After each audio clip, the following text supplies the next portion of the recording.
Welcome to Dear Nina, a podcast about the ups and downs of friendship. I offer practical advice with the goal of making our friendships as great as possible. In today's episode, we will cover what to do when you feel like you're getting the cold shoulder from your friend, but on social media. Have you ever had a friend who seems to like and heart all of your mutual friends' posts but ignores yours? You'd like to rise above it all, but you can't help feeling a little bit hurt. And remember to stick around for the better friendship goal of the week at the end of the episode. Okay, let's get started. I would like to welcome our guest for this week, who's going to help me discuss this social media shunning issue, Ruji Patel. She's on the staff at Literary Mama, and she's the co-founder and co-editor of the literary journal, The Sunlight Press. Her essays and reported work have appeared in the Washington Post, Business Insider, Apartment Therapy, The Lily, Civil Eats, ESPN, Parents, and elsewhere. Her literary work appears in Moon Park Review, Milk Candy Review, Pigeonholes, and 101 Words. She received the Best Small Fictions nomination in 2021. She also teaches several classes through Writers.com. Ruji is currently at work on a memoir on grief and culture and how it provides perspective on life's ordinary graces. Thank you so much, Ruji, for joining us. Can you tell everyone where you're calling in from? Yeah, Nina, thanks so much for having me. I'm calling in from the desert, which is, in my case, Phoenix, Arizona. All right. And hot, I bet. Really Very hot. hot. I appreciate you taking the time. And I want the listeners to know that Ruji and I have known each other online for many years. I don't even know how long, well over 5. And we have never, this is the first time we've ever seen each other's faces. We have spoken on the phone, but it's been a while. And we have never FaceTimed or anything. So, but we've emailed lots and lots over the years. And I think we've been there for each other through our different online and literary ventures. But the reason I chose Ruji for this question about social media shunning, and we won't go too far into it until we hear the question, is that we are both very involved with different online pieces of our career, both as writers, bloggers. You're also now an editor of several publications, and it can be really a fine line of wanting people to support your stuff, but also understanding that people can't possibly see everything. And I thought you would be somebody uniquely suited to discuss that. But we'll do that after we get the question, after we get everyone to hear the question. The question today is being read by author Heather Stroman, who writes fiction and also runs the popular and gorgeous interior design Instagram account, Sweet Shady Lane. Dear Nina, I'm confused by one of my friends who is great in person but ignores me on Facebook. Yes, a modern problem, but one that does affect our relationship, or at least how I view our relationship. First, some background. I met Jana in a support group as we were both going through infertility. We hit it off and have been friends now for almost 10 years. By the way, we both have kids, so it ended well. When we're together in person or on the phone, we connect well, and I feel like she's one of my closest friends. But then she completely ignores me on social media. We are friends on Facebook and Instagram, and I see that she likes and comments on seemingly everybody else's feeds but mine. I don't go looking for her comments because it makes me feel really bad, but we do have about 10 to 15 common friends and acquaintances, and I see her generous comments for others, whether I want to or not. The strangest thing is that she recently said to me that an acquaintance was doing this to her. I was so shocked I said nothing, but now I'm wondering if I should ask her about this or just ignore it and pretend I don't see all the other activity going on. I have thought that maybe she doesn't want to be associated with the infertility and wants to move on, but she's very open about it, as am I. Do you have any insights? What do you think is going on? Signed, Tired of the Facebook Freeze. Okay, Ruji, I would love you to start because we've heard enough from me already. How do you feel when you hear this question? I understand the caller's ambivalence as to how she should feel about her friend not liking her post or commenting. My thought was initially when I looked at the question, whether she's asked her friend directly, like, why are you doing this? Why are you not seeing my posts? Are you not commenting on my posts? Playing devil's advocate for a little bit, I think also maybe the friend might feel like they're such great friends in real life that she doesn't necessarily need to comment on her post online.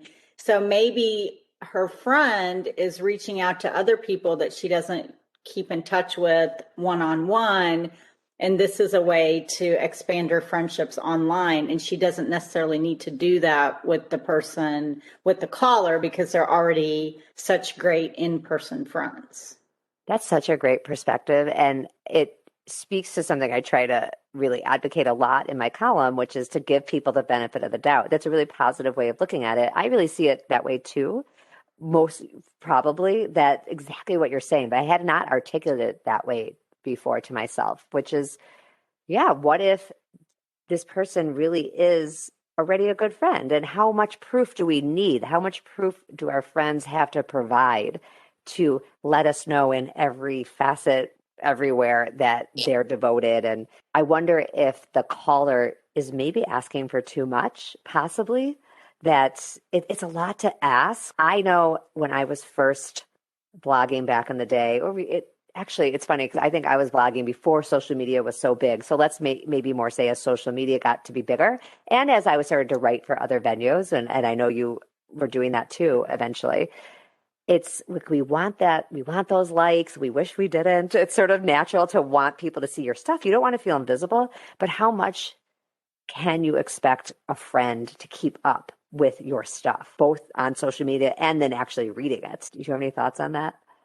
Well, and I think I have childhood friends and in-person friends, where my home is, and they don't necessarily comment on every single post or, like a photograph on Instagram. And so I don't immediately think, oh, that's a slight. I just think, oh, they maybe didn't see it, or they might say something. I have a lot of in-person friends that don't necessarily comment on my work online, but they'll tell me in person, like, hey, Rudri, that was a great essay. Or, hey, Rudri, I really love that photograph that you put on the Sunlight Press. And so I think it becomes an issue in terms of the caller, like, what does she value most? Does she value the in-person friendship most? Or does she, like, what if the friend dropped off their in-person like relationship and started commenting more online? Yes, that's such a good point. Would she feel differently? And I think for me personally, I expect some of my virtual friends to maybe like and comment on my post because that's sort of the way the relationship started. So I would probably feel more slighted if it was a virtual friend that didn't comment versus a friend that I knew in real life. It's really, really good point. I think I have had over the years people that I started a virtual friendship with. Maybe we wrote together for some website or we were Facebook friends, and well, probably Twitter first. A lot of times it's Twitter first and then it's Facebook. And everyone's liking each other's things. It's not an exact tit for tat. It's not. But there is sort of a way social media friendship imitates real life in that it cannot just be one-sided. There has to be a little give and take. And social media give and take comes in the flavor of likes and hearts and comments too.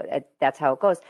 And I will admit that if over a long period of time somebody totally drops off and I'm the one doing all the liking in the company, just like in real life, in social media, I will probably stop too. And I sometimes feel a little, like almost feels vindictive. I don't like to think of it that way, but as we are in this business longer and longer, start to get more people in our social networks, our social networks, and you just can't give it all and not get any back. But to your point about in-person friendship, in our letter from the caller does specifically say that this person is a good friend.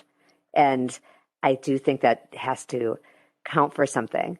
You brought up something else that I wanted to discuss about whether the caller should directly ask. And I don't know, if I were the caller, I would have a hard time asking without sounding like really, really needy and sort of overly keeping track of what my friend, I'd be like embarrassed to say, hey, I noticed that you're liking other people's stuff. Doesn't mean that my take is correct. It just means I would personally have a hard time uttering the words, I see that you like other people's posts. I don't know. Do you think you'd be able to say it?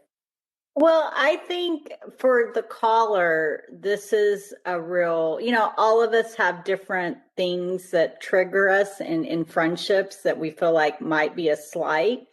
So I feel like for this caller, I don't know how much more deeper her in close friendship will become or will evolve if she doesn't address this issue, because clearly she felt it was important enough to involve, to direct this question to a third party. So it's something that she's thinking about, and it's something that she likely hasn't received like clear guidance with her friend circle. And I don't know if maybe she should test it out on another friend that knows. That's a good her idea.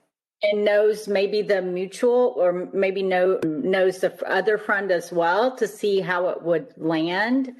I don't know. I think if it's a good friend and not a casual acquaintance or a new good friend, I think this might make the friendship stronger. If she says, hey, maybe couch it in terms of, I'm really, this, not liking makes me feel really exposed and vulnerable. And I just don't know why, sometimes you might, sometimes maybe like liking one of my posts just so that you kind of see what's going on in my day-to-day life, that would comfort me, or maybe make it sound less needy, but more like, this is a point of vulnerability for me. And Just honest. Yeah, just honest. So I think there's a way of phrasing it so that she doesn't come across like, oh, me, like you have to like everything that I put up there. But I do think if she doesn't feel like she can make that giant leap and be completely transparent, maybe trying it out with a couple of other trusted friends and seeing what their take is. I really, really think that is awesome advice. That's such a good idea, because maybe the friend who really knows the two people a little more would be willing to give an honest assessment of whether it's worth bringing forward. I was wondering if you wouldn't mind staying on while we listen to a couple of commenters, people who have seen the question and from my Facebook group and are willing to chime in, and you and I can both respond to it. Yeah, I'd love to hear their take. I have a response for the woman who said her friend is ignoring her on social media. Her first step should absolutely be to contact the friend and simply say what she's noticed, that she seems to be ignoring her posts while engaging with others. And text or email would be best, so the ignoring friend isn't caught off guard and has a minute to gather her thoughts. But the writer says they're close, so as long as she approaches her friend in a respectful way, I don't see how there could be a problem. It might just be a misunderstanding or something unintentional on the ignoring friend's side. But the woman asking also needs to be prepared for an answer she might not like. If her social media pages have political or social ideas that the ignoring friend doesn't want to be associated with, that might be hard to hear. But her first step should absolutely be to simply ask. Rudri, I think that the commenter makes a good point about, yes, kind of echoing what you and I said, you can bring it up, and especially because you're close friends, it's definitely okay to bring up, but you do need to be ready to get a response you don't like. I think also the commenter made an important point about what are the subjects the friend is posting online. If they are political or religious or something that doesn't align with the friend's point of view, I could see that she's actually doing a favor by not saying anything or not calling attention to a discussion maybe that she doesn't want to have in person. So I think that's important. Like, what are the contexts of these messages? Are they pictures of your kids, or are they pictures of you affiliated with a certain party politically? So I think that's an important point. One thing I've noticed is that when I'm overly focused, it has happened, I'll admit it, on whether people are reading my stuff or paying attention to it at all, opening my emails from my newsletter, I think I might be needing approval on something that maybe I feel insecure about. Like I wrote something that I'm not sure was good, or I'm trying something new, like even the podcast that I feel insecure about, or I'm not sure if it's a good idea. And the lack of attention maybe from friends and family is only something I'm thinking about because I'm unsure about the thing I'm doing. And it's really not fair to put that on my friends and family. Just like everyone has jobs and everybody has things going on, and I don't walk around asking every single person every detail of their job. I'm not super involved and invested in every person's job. Therefore, they shouldn't have to be as involved and invested in mine. It's just that mine happens to be a little more social media public. So it's more obvious if somebody's not interacting, but it is a lot to ask. And I'm also wondering if the caller has the same expectations of another good friend, right? Why is it this particular good friend that she's interested in? So I'm wondering, maybe it is that she's looking for affirmation from this one particular person. And there's not one straight answer. So I think you and I have given some ideas of, yes, you can bring it up if it's important enough, maybe run it by a mutual friend first, just to kind of feel it out. And two, just be aware of if the expectation is unreasonable or not. And that goes for not just social media friendships in general.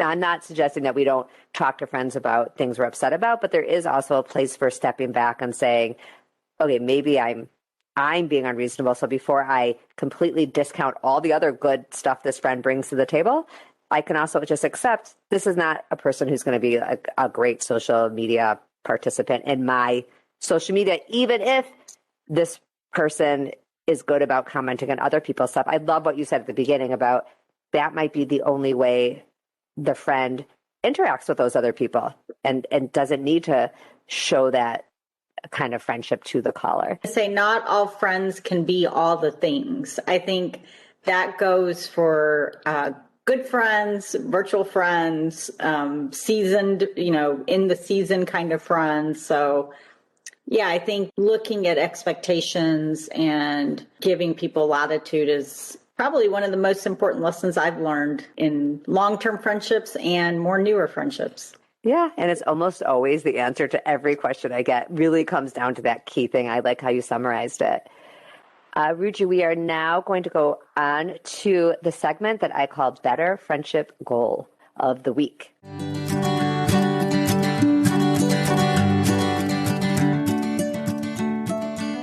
And this week, my goal, and I can challenge you to do the same thing, but I bet you already do it. And it's my goal for all the listeners who are on social media. Not everybody is a social media person, but if you are, I would like to suggest that we all this week be the first to like someone's post. All of us have friends who have started businesses or are trying to get their business to keep going, or maybe some other creative endeavor. It doesn't have to be a business. It could be some sort of artistic endeavor, anything.